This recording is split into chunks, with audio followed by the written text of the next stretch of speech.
If you want to enable or disable the Instagram daily limit to manage screen time or prevent overuse, don't worry. Here's how to do it step by step. First, open the Instagram app and go to your profile.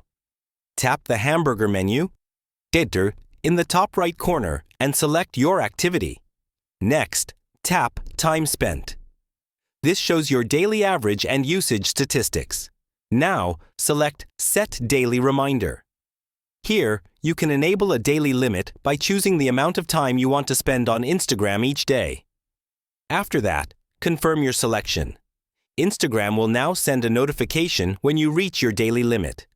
To disable the daily limit, return to the same menu and tap Turn Off Reminder or toggle off the setting. Also, use Mute Notifications if you want fewer distractions without a strict limit. This can reduce interruptions without restricting your daily usage entirely. Once done, your Instagram daily limit is active or disabled according to your preference.